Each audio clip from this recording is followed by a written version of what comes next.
Bah moi je voulais d'abord, moi je voulais te parler du coach moi en fait. Ok.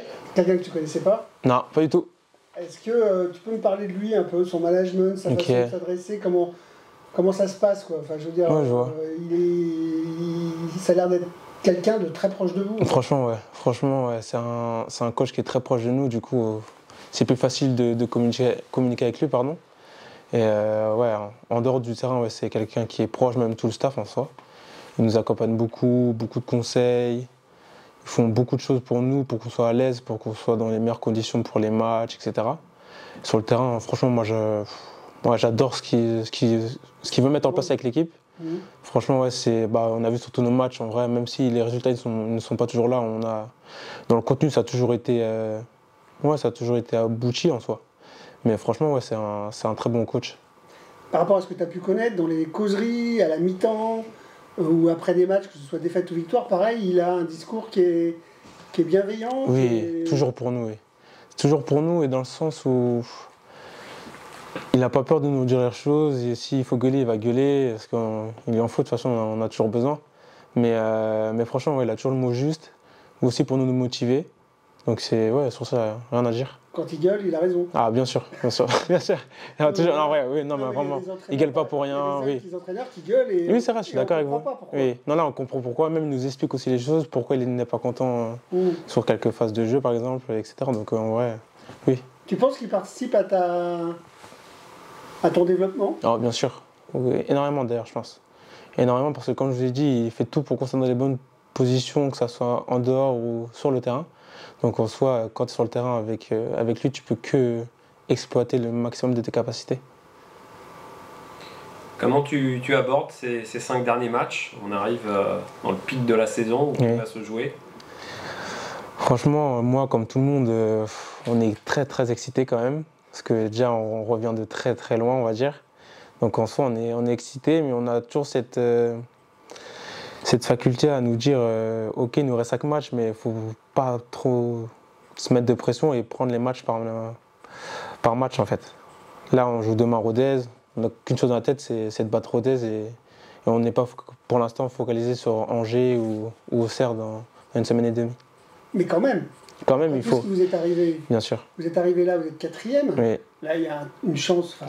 On a une opportunité énorme. Oui. Ça doit être génial de voir la Rodez demain et de recevoir Angers dans une semaine. Bien sûr. C'est fantastique comme. Ouais, c'est sûr. Mais oui, comme je vous ai dit, il faut vraiment là, on a un peu plus de 24 heures avant le match et Rodez dans la tête. Quand tu regardes un peu ce début de saison avant-dernier, après 10 journées, très peu de points, tu te dis que c'est finalement un miracle de se retrouver comme ça à 5 journées de la fin, aussi haut dans le classement. À l'époque, on se disait il va falloir se maintenir, il y a 4 relégués, ça va être compliqué, il va falloir se bagarrer jusqu'au bout de la saison et finalement vous vous retrouvez à jouer la montée. Non, c'est pas un miracle pour moi.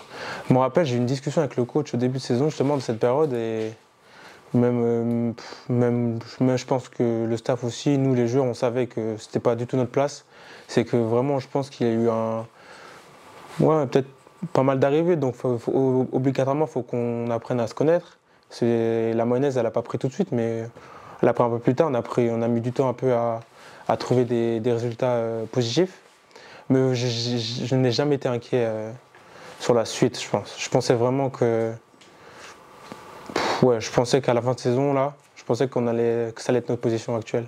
Même quand vous étiez avant-dernier? Franchement, oui. Franchement, je disais à mes proches, même mes proches, je leur disais, vous inquiétez pas. C'est des petites erreurs de parcours en ce début de saison, mais avec le travail qu'on fournissait à l'entraînement, etc., avec les joueurs qu'on a, je pense, franchement, non, je n'étais pas inquiet. Pourquoi il faudrait miser sur le Paris FC sur cette fin de saison pour créer la surprise,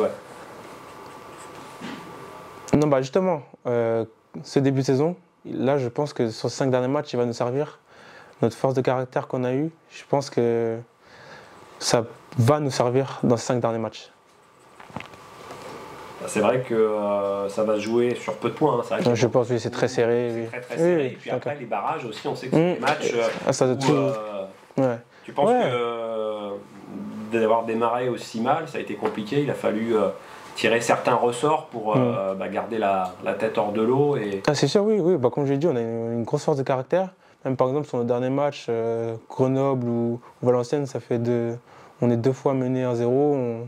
On a réussi à inverser la tendance et au final remporter ces 2 matchs. Donc en soi, on a une bonne force de caractère, je trouve, de la part de l'équipe.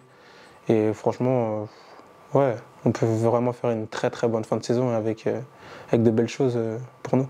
Vous pensez à la montée entre vous, vous en parlez? Obligé. Je mentirais si je disais le contraire, mais comme je vous l'ai dit, c'est match après match, il faut. Bien sûr, je pense que tout le monde en parle en dehors avec ses proches, nous on en parle un peu dans le vestiaire, mais franchement on essaie de ne pas trop en parler.